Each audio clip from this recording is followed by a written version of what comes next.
Hey, good morning, everybody. We're going to take a look. We have a snowstorm in the making. It's actually more of a minor snow event. And we're going to take a look at that. So let's take a look at our GFS 10-day snowfall forecast. Um, so here we go. We have a little system coming through right here. This will be January 13th time frame, which is going to bring about 10 inches of snow to parts of Canada. But here's the bigger system. Now we're going to have a system affecting California, which is going to bring tremendous amounts of rain and snow. Snow mainly in the mountains, rain in the valleys, probably flooding for a lot of areas. But here we go. The energy from that system outputs in the USA by January 21st, creating a big. I think this is going to be bigger here in the Midwest. I think this is going to start to fill in more because we just have so much energy here in California, and when that hits, it's going to dry up when it crosses the four corners region. But when it starts to infiltrate along the eastern half of the USA, that's when things can really get enhanced and extreme. So we're gonna have to watch that. As you can see, it's no small system as it's bringing um, some decent amount of snow here in the Northeast. Now, this is also snow from um, a few systems here, so this is not just one system here in the Northeast. But let's take a look at that, the parameters for the snow system, and we're going to take a look at our computer model guidance off the American, aka GFS model, and we're going to take a look at that. We're going to kind of skim through this. So again, we have a Pineapple Express storm system, as some like to call it, infiltrating into the Californian region and to the west coast of the USA. And then the energy from that is going to combine.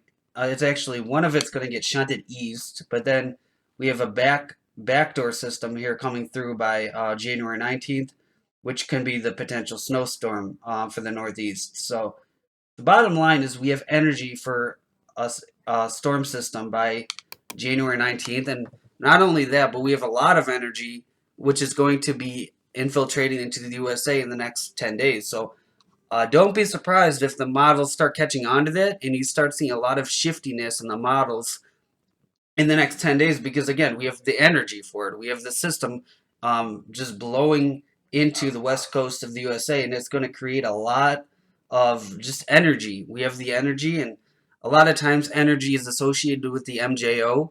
When you get an active MJO, the energy pulse that kind of pulsates throughout the world, when it starts to pulsate in that region, you tend to get a stormy pattern, an active jet stream and whatnot. So, um, let's take a look at the Euro Weeklies off weatherbell.com because that can kind of correlate with the snow system that we're currently seeing. Just judging how on the Euro Weeklies how much snow we're going to get in the next 45 days. Let's check that out. Let's go to winter. Let's actually do 32-day snowfall. So again, a decent amount of snow for the Northeast. Um, a decent amount of snow for the west. We will, this is the forecast. This is actually the forecast from now until February 10th. The latest Euro Weekly, which is from, I believe, yesterday, no, 2 days ago. But again, here's the latest Euro Weekly. Again, anywhere in Cleveland, you're going to see potentially 30 inches of snow, upwards of 30. And in the Northeast, again, you could see really high amounts. We're looking at up to 50 inches in spots. So this is no lenient run. This is a really extreme run. Now don't put your hopes down for a cold and snowy end to January rather. So not just February might be a potentially cold and snowy month, but January possibly as well. Again, a lot of mountain snows here in the west, a lot of snow in Nevada and Colorado. And I want to take a look. I'm looking at this with you fresh off the modeling this morning because I haven't checked this out myself yet. But let's take a look at our teleconnection, the NAO. And so the NAO of the latest run is currently goes neutral by in about 2 weeks from now. This is the forecast. The forecast goes from now until 2 weeks. It forecasts the NAO for 2 weeks from now. This current model that we're looking at.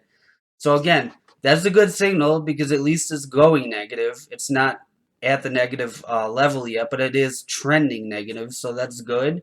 And again, a negative NAO tends to bring cold and stormy patterns to the eastern half of the USA. And again, the PNA, which we'll look at right now, correlates to the western half of the USA, and that's essentially the same thing as the NAO, but it just brings the same pattern to a different area of the USA, which is the western half of the USA. So again, when you get a negative PNA, you tend to get cold and stormy patterns across the western half of the USA, and when you get a positive PNA, vice versa, you get high pressure and warm weather. But anyways, here's the PNA, and it's currently neutral about. I'm gonna go negative and then pop it positive, which is good because again, you want it for the eastern half of the USA, and I say the eastern half of the USA kind of with more emphasis because I believe more of the population lives in the eastern half of the USA. That's not to discount the people in the western half of the USA saying like they don't matter, but generally when you're forecasting, what matters is where more of the people live, because that's who's going to be affected most in terms of the general population by the extreme weather events. And I'm not discounting that the people on the West Coast don't matter at all. I'm just saying that's the general in my experience so far. People tend to look at the eastern half of the USA in terms of forecasting the weather and what's more important. Um, Nevertheless, we have a negative PNA going positive. So what I was saying before I got onto that rant is that when you get a positive PNA with a negative NAO, that amplifies the cold in the east. So if you were just to get a negative NAO and like a negative PNA, that would still bring cold to the east. But when you get a positive PNA, that's like double fold of the cold in the eastern half of the USA. So um, I want to close with the MJO forecast, because that's very important. The Madden-Julian oscillation.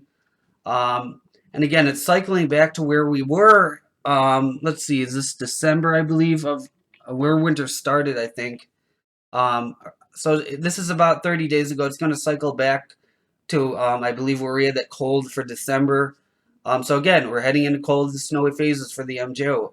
Again, I think we're aligning all the factors, the stars, so to speak, are aligning to allow us to have a very cold and snowy end of January and month of February. And a lot of people aren't picking up on that yet, but it's just interesting when you get into the long range agenda of weather. There's just so many behind the scenes things that like they bubble up to the surface and they come out in your like 7-day forecast, but really these things are behind the scenes, and they're really it's like I don't know if you ever saw that picture, if you saw the picture of the subconscious mind, how there's like a mountain, an iceberg rather, and at the underneath the surface of the waters, the bigger part of the iceberg, like 90% of it, and then at the top there's only 10% of the iceberg. That's kind of like the long range weather forecast scenario because a lot of this stuff is under the surface, but when it does come to fruition, you're just seeing all the stuff that has been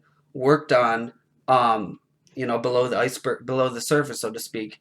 But anyways, nevertheless, we have an active MJO here over the USA. So again, I do think that we'll have a cold February, and we'll have to see because this could be not just a cold February, but in my gut, I think this could be a really cold and snowy February. I saw a report on Facebook from someone, I don't know who it was now, but I don't even know if it's professional or just a person like me, just amateur forecasting the weather. But anyways, the person said that this February might be, a February to remember. This could be a very cold and snowy February. So, anyways, we'll have to keep our eyes on this, guys. Make sure you stay tuned to my updates. Make sure you like, comment, share, and subscribe. And I will have much more long range weather content to come. Thanks for watching. Peace out. Bye bye.